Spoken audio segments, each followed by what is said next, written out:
Alors, donc effectivement, je travaille au CREBIS. Le CREBIS, c'est donc le Centre de recherche de Bruxelles sur les inégalités sociales. Et on s'inspire très directement du CREMIS, qui est d'ailleurs l'un de nos parrains dans la fondation de notre centre de recherche. Donc, notre centre de recherche, il n'existe pas depuis très longtemps. Il existe depuis décembre 2019. Et il part d'un un constat qui a été posé par deux associations de terrain qui sont des associations qui sont très importantes à Bruxelles dans la mise en réseau de services sociaux et de services de santé pour les personnes en situation de vulnérabilité. Et ces deux associations, elles faisaient le constat qu'il y avait peut-être une mise à distance croissante entre le monde de la recherche académique et les professionnels de l'intervention sociale, voire parfois une frustration de certains professionnels de l'intervention sociale d'accueillir des chercheurs en leur sein et de voir ces chercheurs repartir dans les murs de l'université sans trop savoir ce qui allait être fait des constats qui avaient pu être posés sur le terrain. Et ces deux associations, elles ont donc fait le pari ou posé le constat que si elles créaient elles-mêmes un centre de recherche et qu'elles l'implantaient directement, alors j'ai mis sur le terrain, je ne sais pas si c'est le bon terme, mais en tout cas dans les locaux des associations directement, au contact quasi quotidien des professionnels de terrain, ça pouvait peut-être être une première étape pour combler cette distance entre chercheurs et professionnels de terrain. Donc, on s'inspire vraiment sur le principe et sur ce que cherche à faire le CREMIS, même si on le fait sans doute avec des moyens un peu moins importants puisqu'on est assez jeune. Donc, les activités du CREBIS en tant que centre de recherche, je trouvais ça important de vous présenter le CREBIS parce que vous comprendrez après de quel environnement et de quel contexte je vous parle et je fais cette intervention aujourd'hui. Donc, en tant que centre de recherche, on a déployé 4 types d'activités. Donc, un programme de recherche, on fait principalement des recherches collaboratives ou participatives. On construit aussi ou alors on co-construit des outils méthodologiques à disposition des professionnels de terrain. On fait des actions pour promouvoir ce qu'est la recherche collaborative, des journées d'études, des colloques. Mais un quatrième axe de travail qui est celui que je vais vous présenter aujourd'hui, c'est de l'accompagnement méthodologique par la recherche et le service SAM qui existe depuis juillet 2021. Et je vais essayer de vous expliquer pourquoi on a développé ce service et ce qu'on essaye de faire dans le cadre de ce service. Alors, le titre de ma communication, on m'avait demandé de donner un titre de ma communication et je l'ai appelé « On voudrait que vos chercheurs viennent chez nous, mais pas pour faire de la recherche ». Alors, pourquoi j'ai donné ce titre à ma communication? C'est que quand on a commencé à faire connaître le CREBIS, à expliquer que nos centres de recherche venaient de se créer, comme j'en suis la coordinatrice, j'ai commencé à recevoir des coups de fil et des mails de la part de professionnels de terrain qui avaient tous en fait cette demande qui, moi, me décontenançait un petit peu. Je ne savais pas très bien quoi en faire. En me disant, mais vous appelez un centre de recherche et vous demandez à des chercheurs de venir, mais pas pour faire de la recherche. Du coup, vous voulez qu'on vienne pour faire quoi? Au début, ça nous décontenançait tellement qu'on ne savait pas très bien comment y répondre. On a laissé peut-être un peu ces demandes de côté. Et comme elles revenaient régulièrement, on s'est dit, si cette demande revient, ça veut dire qu'il y a un besoin qui existe. Il faut qu'on comprenne ce besoin et qu'on essaye de voir comment on peut y répondre et comment on peut y réagir. Et donc, à partir de l'été 2021, on a mis en place ce qu'on a appelé une phase exploratoire. On a été rencontrer 20 services, les 20 services qui nous avaient contactés pour nous faire cette demande, pour essayer de comprendre quels étaient leurs besoins et de savoir si vraiment nous, en tant que centre de recherche, on pouvait ou pas répondre à cette demande et à ces attentes.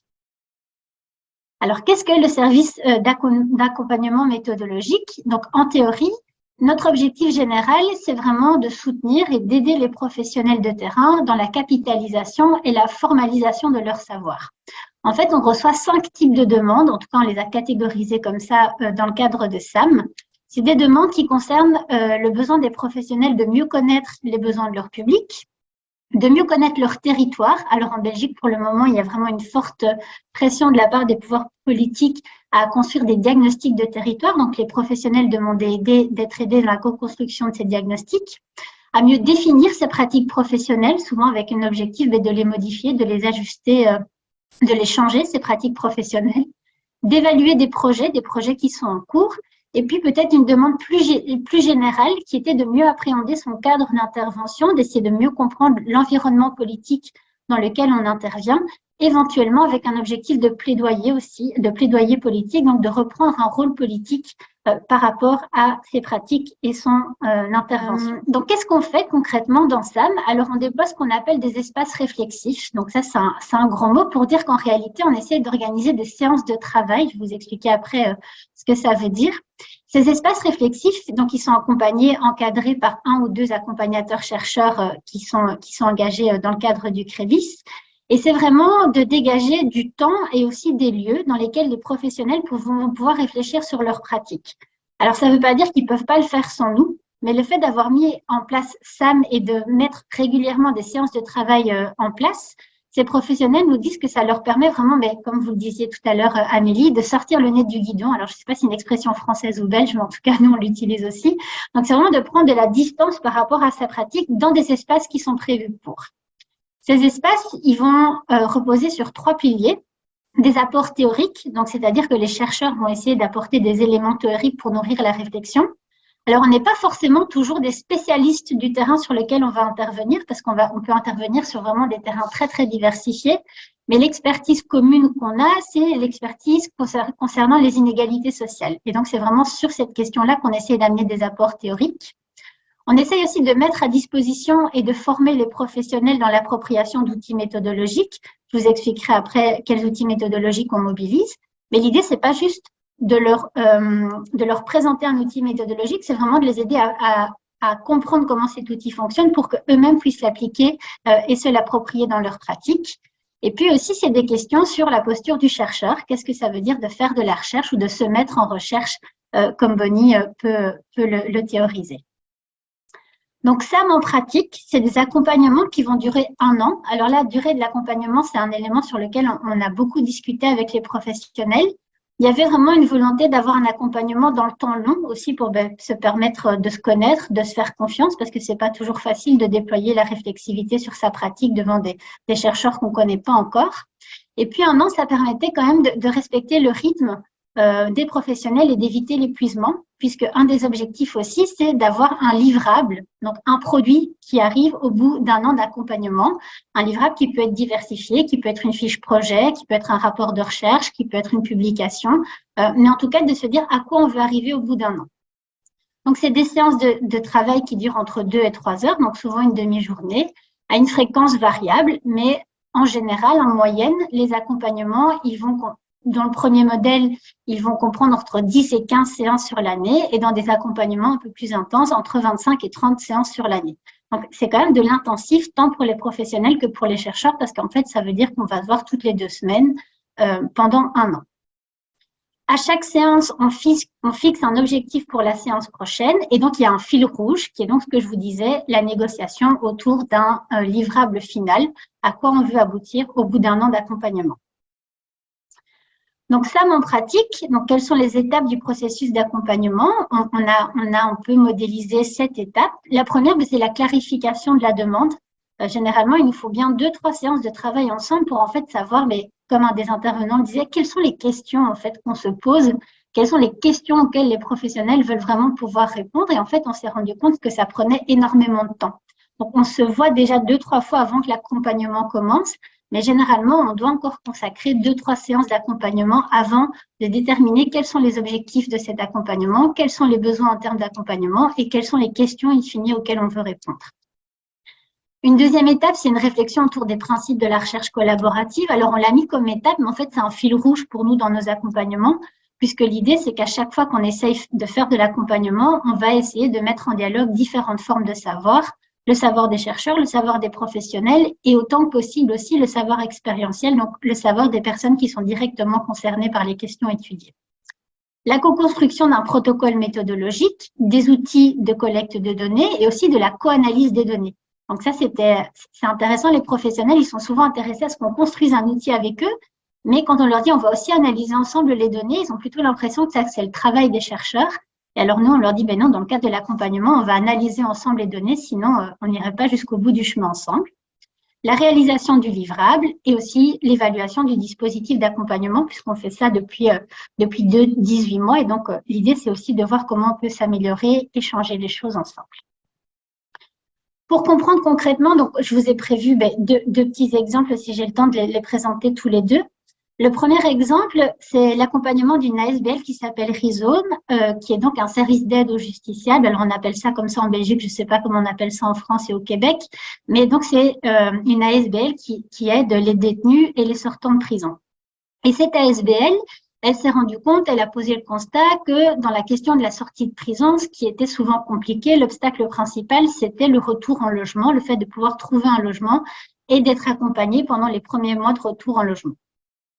Sauf que dans ce secteur de l'aide aux détenus et aux sortants de prison, cette intervention par le cadre du logement, c'est plutôt une nouveauté. Il y a très peu de services qui font ça. Et cette ASBL, elle se questionnait du coup sur ses pratiques d'intervention, donc comment elle pouvait expliciter son intervention et comment elle pouvait faire aussi en sorte que les autres services comprennent son modèle d'intervention, ses pratiques et éventuellement les ajuster. On s'est rencontrés 12 fois avec cette équipe et on a aussi mené 2 focus group avec des partenaires extérieurs parce qu'il y avait vraiment un enjeu de questionnement par rapport à l'extérieur sur son propre modèle d'intervention. Les outils méthodologiques qu'on a mobilisés, il y a eu 2 phases en fait dans cet accompagnement. Il y a d'abord eu une réflexion en interne au sein de l'équipe qui avait besoin d'abord de pouvoir échanger sur ses propres pratiques avant de se confronter à l'extérieur.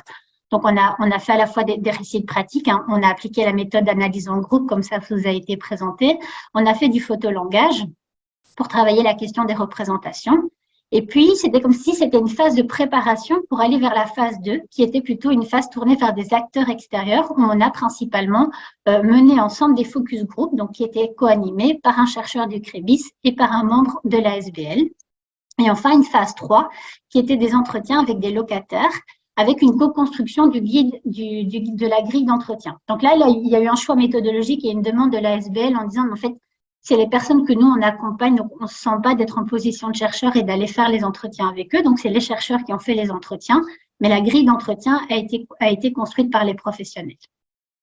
Et dans le cadre de cet accompagnement, le livrable final, c'est un rapport de synthèse qui va être coécrit par les chercheurs et par les professionnels de terrain, avec la volonté d'identifier aussi de nouvelles pistes de réflexion. Donc là, on les a accompagnés pendant 1 an et l'idée, c'est de pouvoir les réaccompagner pendant 1 année supplémentaire sur d'autres questions parce qu'en fait, ils y ont pris goût et donc, ils ne veulent pas arrêter l'accompagnement et le processus de réflexivité. Ça, c'était le premier exercice, le premier exemple concret d'accompagnement. Hop. Le deuxième exemple, c'est un accompagnement du FARES. Donc, le FARES, c'est une structure, une ASBL, d'infirmières communautaires qui interviennent auprès de personnes en situation de vulnérabilité qui ont des maladies respiratoires, principalement la tuberculose. Et ces infirmières, elles se sont rendues compte que la tuberculose étant une maladie contagieuse, lorsque les personnes faisaient état du diagnostic qui était posé à leur rencontre, eh bien, ces personnes étaient souvent extrêmement isolées de leur famille, de leur entourage. Et elles s'interrogeaient du coup sur la nécessité de développer des activités participatives pour leurs patients pour pouvoir essayer un peu de contrer cet isolement social. Et elles se sont dit, mais en fait, avant de lancer ces activités participatives, on voudrait quand même être sûr que notre intuition, elle est la bonne et que c'est vraiment un besoin de nos patients d'avoir ces activités participatives et voir quel type d'activités participatives ils souhaiteraient développer. Et donc, avec l'accompagnement du CREBIS, elles ont décidé en fait de mener une enquête auprès de leurs patients par le biais d'entretiens individuels. Donc, on a co-construit ensemble un guide d'entretien. Et puis, on a aussi fait une formation pendant 2 fois 2 demi-journées pour savoir comment on passait un entretien de recherche, quelle était la posture d'un enquêteur par rapport à un patient. Surtout que des entretiens, en fait, elles en font régulièrement, mais c'est des entretiens médicaux et des entretiens sociaux. Ici, c'était de comprendre un peu quelle est la posture d'un enquêteur dans le cadre d'un processus de recherche. Donc, pour le moment, dans le cadre de cet accompagnement, les entretiens ont été menés et on est en train de mener des séances de co-analyse. Donc, l'idée, c'est aussi, à partir de ces entretiens, sur des thématiques, de voir comment on peut interpréter ces différents entretiens qui ont été menés sur les thématiques qu'elles ont décidées. Et l'idée de cet accompagnement, c'est à la fois d'avoir créé de la connaissance sur les besoins de leurs patients, mais c'est aussi pouvoir ensuite mener un projet concret autour d'activités participatives, puisque l'un des résultats de cette recherche qu'elles ont menée, c'était que leur intuition était la bonne et qu'effectivement, leurs patients sont en demande d'avoir des activités collectives pour lutter contre l'isolement social. Du coup, les atouts, donc qu'est-ce qui fonctionne, en tout cas ce qu'on a l'impression qui fonctionne pour le moment dans notre service d'accompagnement, c'était d'abord une première chose importante, alors je ne sais pas si le terme est bon, mais c'était peut-être de démystifier la recherche et les chercheurs. Donc, comme on vous le dit, comme je vous l'ai dit au début, le CREBIS, il est parti quand même du constat parfois d'une distance entre le monde académique et les professionnels de terrain. Par le biais de ces accompagnements méthodologiques, on a l'impression qu'on a un peu modifié aussi l'image du chercheur qui est dans sa tour d'ivoire, etc. Et donc ça, pour nous, c'était vraiment quelque chose d'important de réduire cette distance symbolique. On a pu vraiment tester des méthodologies qui sont ludiques, qui sont reproductibles et qui sont aussi appropriables pour les professionnels de terrain. La plupart des professionnels qu'on a accompagnés autour d'un outil nous ont dit qu'ils se sentaient tout à fait capables de pouvoir le réutiliser dans d'autres contextes. Cette idée d'avoir mis en avant cet espace-temps réflexif, ces séances de travail, qui a été perçu comme un rituel ou comme un repère important dans le quotidien des professionnels. Il disait, en fait, pour nous, on aurait pu peut-être mener ce travail réflexif tout seul, mais sans l'accompagnateur, en fait, le quotidien, les urgences reprennent le dessus et on peut arrêter ce travail réflexif sur nos pratiques. Et donc, la présence de l'accompagnateur est vraiment indispensable. Un point fort aussi qui était mis en avant, c'est qu'il s'appuie sur une équipe de recherche qui connaît les pratiques du travail social. C'est vraiment nos thématiques de recherche, les cas d'intervention, les publics en situation de vulnérabilité. Et donc, on pouvait se rendre compte qu'on avait un socle de connaissances communes et qu'on n'avait pas des chercheurs qui débarquaient sur le terrain, donc pour reprendre un peu leurs termes. Donc, vraiment d'avoir une base de connaissances communes qu'on pouvait se partager. Et surtout, ce qui fonctionne et ce qui est important pour nous, c'est qu'on s'est rendu compte que ces accompagnements méthodologiques, ils constituaient vraiment des opportunités pour l'équipe de recherche d'identifier des thématiques de recherche qui sont au cœur des préoccupations des professionnels. Donc, ça nous permet aussi d'ancrer notre autre axe de travail qui sont les recherches collaboratives autour des questions qui intéressent directement les professionnels, ce qui est aussi un des objectifs principaux du CREBIS. Les défis, parce qu'ils sont nombreux dans le cadre de ce service d'accompagnement, c'est la disponibilité des professionnels de terrain, puisqu'ils sont clairement dans une surcharge de travail avec des urgences du quotidien. Et parfois, l'accompagnement, il était vécu comme une soupape où on pouvait se soulager, où on pouvait faire autre chose, mais il a aussi été vécu comme une pression, puisque c'était aussi une charge de travail supplémentaire. Un investissement individuel versus l'investissement d'une équipe. Alors parfois, dans des équipes très grandes, on avait 2, 3, 4 professionnels qui étaient motivés, puis le reste de l'équipe qui était un peu en dehors, et parfois on n'arrivait pas à faire le lien entre ce noyau qui était moteur et le reste de l'équipe. L'exigence méthodologique face aux réalités du terrain. Donc, pour nous, en tant que chercheurs, mais parfois on a envie qu'effectivement les outils soient appliqués avec une certaine rigueur, pour garantir un peu la qualité scientifique des données qui sont collectées. Et puis parfois, on se prend de plein fouet les réalités du terrain, les conditions dans lesquelles les professionnels travaillent. Il faut savoir où placer le curseur et comment on peut à la fois respecter cette exigence méthodologique sans mettre trop de pression sur les professionnels de terrain avec lesquels on travaille.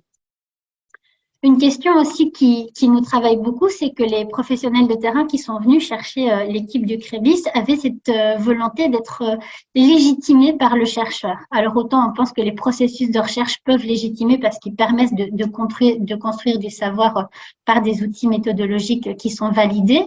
Mais il y avait quand même parfois cette demande d'être légitimé ou adoubé par le chercheur, comme si on pouvait mettre un tampon sur ça, c'est une bonne connaissance et ça, c'est pas une bonne connaissance.